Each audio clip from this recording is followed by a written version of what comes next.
My name is Tessa Myers. I'm 31. And 2 years ago, my father disowned me by text message 14 hours before my wedding. 6 words. You are no longer my daughter. That was it. No call, no explanation, no hesitation, just 6 words on a screen because I wouldn't add 4 names to my guest list. Not strangers exactly, Jolene's kids. My father's second wife had 4 children from her first marriage, and in my father's mind, refusing to rearrange my wedding for them meant I was rejecting the family. By the next hour, my mother, my brother, and 3 of my aunts had all joined in. Nobody asked what happened. Nobody called to hear my side. They just lined up behind him. But the part that kept me up 2 years later wasn't the text. It was why he came back. He didn't come back because he missed me. He came back because he needed my signature on one document. And when I answered him with 4 words, his entire retirement plan collapsed. Before I tell you about that, I need to tell you about my grandmother. Ruth Myers was the only person in my family who never made love feel conditional. She lived alone in a little house outside Zanesville, Ohio, with a tomato garden bigger than any one person needed, and a jar of butterscotch candies on the kitchen counter. When I was 27, she was diagnosed with stage 4 lung cancer. I stayed with her for 3 weeks near the end, slept on her couch, made soup she barely ate. 4 days before she died, she grabbed my hand and said, "I set something aside for you. Don't let anyone tell you it belongs to them." At the time, I thought she meant jewelry, maybe the house. 2 years later, I found out what she really meant. She had named me the sole beneficiary on her retirement account. Not my father, me. That decision changed everything. My parents divorced when I was 14. My father wasn't cruel back then, just rigid, strict, the kind of man who expected obedience and called it respect. Things changed when he married Jolene. She was younger, loud, and came with 4 kids, Cody, Amber, Tyler, and Lily. Overnight, my father went from having 2 children to acting like he had 6, and he expected me to fall neatly into line. He wanted birthday gifts, recital appearances, babysitting, holiday dinners, constant enthusiasm. And for years, I gave it. I drove hours for events, bought presents I couldn't afford, rearranged my life to prove I was trying. But every time I chose my own work, my own schedule, my own limits, Jolene treated it like a personal attack. She fed my father a steady story, that I didn't accept her kids, that I thought I was above them, that I was selfish. And he believed her. Not because it was true, because it fit the role he'd already assigned me. By the time I got engaged to Marcus, I was 30 and exhausted. We planned a small wedding outside Columbus. 60 guests, every seat paid for by us. 30 from his side, 30 from mine. Tight, simple, done. 3 weeks before the wedding, my father called. "You need to add Jolene's kids to the list." I told him the venue was full, the seating chart was done. I offered to include them in the after party. He didn't care. Either all of them come or I don't come. I thought he was bluffing. He wasn't. The night before the wedding, Jolene called me directly. She never did that. She said her kids were crying because they weren't invited, called them second class, and demanded I cut somebody else to make room. I told her no, calmly, clearly. The venue held 60, and I was not rearranging my wedding the night before. 30 minutes later, my father sent the text, "You are no longer my daughter." I was standing in Marcus's bathroom in my robe, holding my wedding dress against my chest when my phone buzzed. I read it 3 times and sat down on the tile floor. I didn't cry at first. I just kept thinking, he didn't even call. Marcus found me there 20 minutes later. He read the message, put my phone face down, and sat beside me. "We don't have to do anything about this today," he said. Then the rest started. My mother texted first, "Your father has a point. You should apologize before it's too late." Then my brother Kyle, "Way to ruin everything, sis." Then my aunts, "You've always been selfish." Jolene's kids are family, whether you like it or not. And the one that hit hardest, "Your grandmother would be ashamed of you." That was the moment something in me changed. Not loudly, quietly. I saved every message as screenshots, powered my phone off, and put it in the drawer. Then I took a shower, tried on my dress again, and got married the next day. The wedding was beautiful. Marcus's side showed up in full. Mine didn't. 6 empty chairs sat at the table reserved for my family with untouched place cards. Gary, Diane, Kyle, Patty, Linda, Brenda. The restaurant manager asked if we wanted the empty settings cleared. Marcus said, "Leave them. Someone should see it." He was right. Those empty chairs said more than any speech could. Marcus's father, Richard Webb, offered to walk me down the aisle. I hadn't asked anyone. I'd planned to walk alone. But he stepped forward with this quiet kindness and said, "I'd be honored." So I took his arm and walked past 6 empty chairs toward the family I was building instead of the one I'd lost. Then I didn't speak to my father for 2 years. Not because I blocked him, I just stopped responding. If he had called to apologize, I would have listened. He never did. In those 2 years, Marcus and I built a quiet life. We bought a small house in Westerville. I got promoted to senior accountant. Marcus moved up at work. Our daughter Nora was born. I started therapy. My mother sent 2 texts in 24 months, both saying, "Thinking of you," neither saying, "I'm sorry." And once a year, I got a statement from a financial firm about an inherited IRA in my name from Grandma Ruth.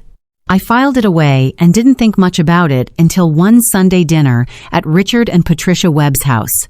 I mentioned the letter casually. Richard, who had spent decades as an estate lawyer, set down his fork and asked to see it. Then he told me something I had not understood.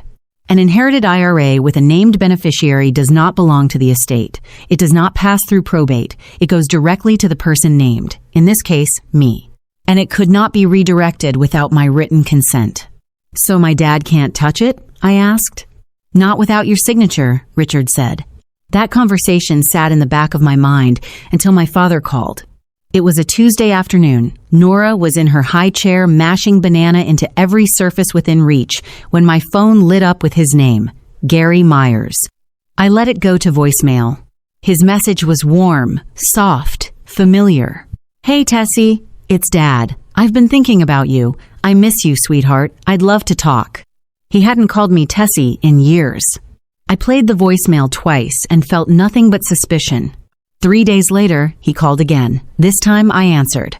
He said he wanted to make things right, said he'd had time to think, said he knew he'd handled the wedding wrong. Then, almost casually, he added, "There's just a small paperwork thing from Grandma's estate, a signature, nothing complicated." There it was. Not grief, not regret, paperwork. He wanted me to sign something involving Grandma Ruth's retirement account. Just a formality, he said, for the family. That phrase told me everything. Within a week, the whole machine came alive again. Jolene sent a carefully written message about healing and fresh starts. My mother called, suddenly cheerful, talking about reconnection. One aunt mailed a Hallmark card about forgiveness. Kyle texted about how down Dad had been. Not one of them mentioned the document, but all of them reached out within the same 7-day window. It was coordinated, a campaign. They wanted me softened up before I knew what I was signing. So I took the annual IRA statement to Richard. He reviewed it carefully and looked up at me over his reading glasses. "Your grandmother left you roughly $280,000, he said, and my guess is your father wants you to disclaim your beneficiary status so it passes to him." He stared at him. "Can he force me?" "No." Then I asked the question that mattered. What happens to his retirement if I don't sign? Richard folded his hands and answered without drama. "It collapses." My father had built his entire retirement plan around money that was never his. He was planning to retire at 60. He was 58. Without Grandma Ruth's IRA, the numbers didn't work. He'd need years more work to replace the shortfall. I wish I could tell you that knowledge made me feel powerful. It didn't. It made me feel tired. Then Nora's first birthday came, and against my better judgment, I let him come. I think part of me wanted to see whether he could show up as a grandfather without an agenda. He couldn't. They arrived like a delegation. My father, Jolene, my mother, Kyle, the aunts. The first hour was polite enough. Then, just before cake, my father stood up with a plastic cup in one hand and gave a little speech about family, second chances, and new beginnings. Then, he looked right at me, reached into his coat, and pulled out a manila envelope. "Just a quick signature, sweetheart, then we can all move forward." He had staged it perfectly, public, gentle, surrounded by witnesses. He thought I wouldn't say no in front of a yard full of people. He was counting on the old version of me. I looked at the envelope, then at my daughter, then back at him. "Not here," I said. "Not today. This is my daughter's birthday." He smiled like it was a tiny delay. Jolene whispered to my mother, "I told you she'd stall."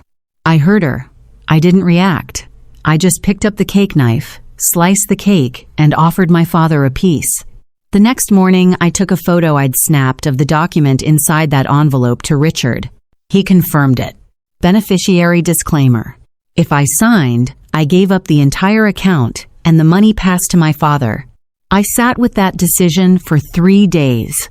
If I signed, the pressure would stop. He'd get the money and disappear. If I didn't, they would all say I destroyed his future. But the truth was simpler than that.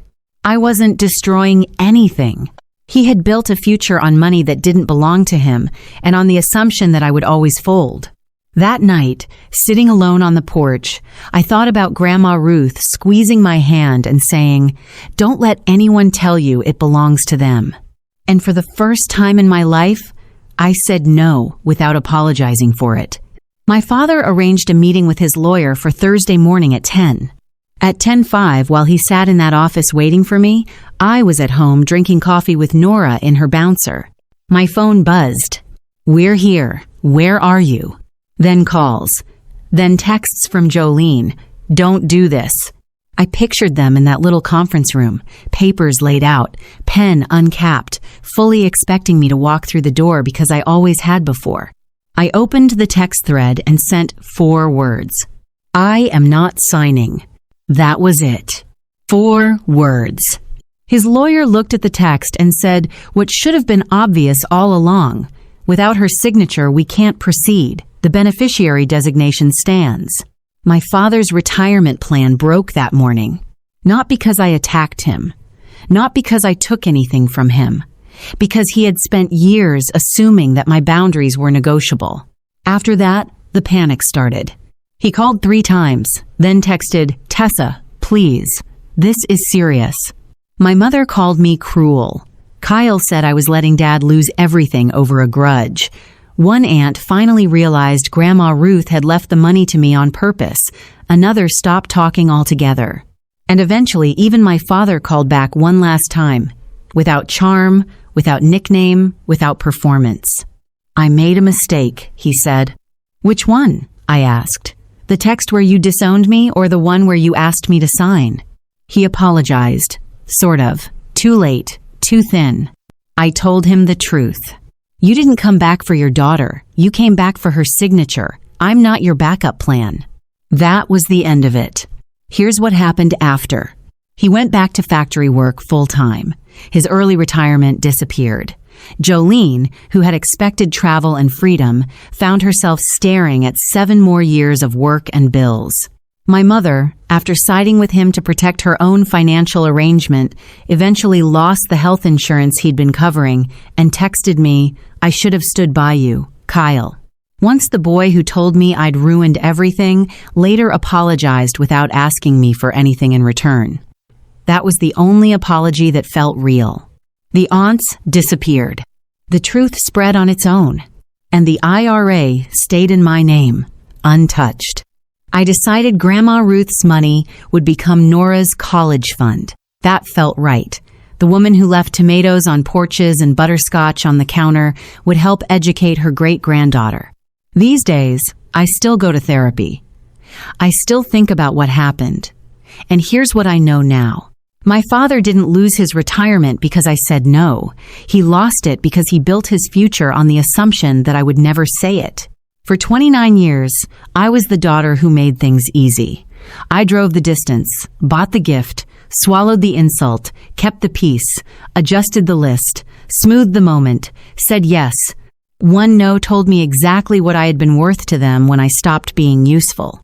That's the part people don't like to say out loud. When someone only reaches for you when they need access, that isn't love, it's an invoice. My grandmother knew. She wasn't just protecting money, she was protecting my right to say no and still belong to myself. Today, I sit on the back porch of our little house in Westerville and watch Nora run through the yard with muddy shoes and sticky hands, while Marcus grills burgers and Richard and Patricia sit at the patio table arguing about coleslaw. This is my family now. Nobody here showed up with conditions. Nobody here arrived carrying a manila envelope. My name is Tessa Myers. I'm 31. I said 4 words, and my father's retirement plan collapsed. But I didn't say them to punish him. I said them because for the first time in my life, I meant them.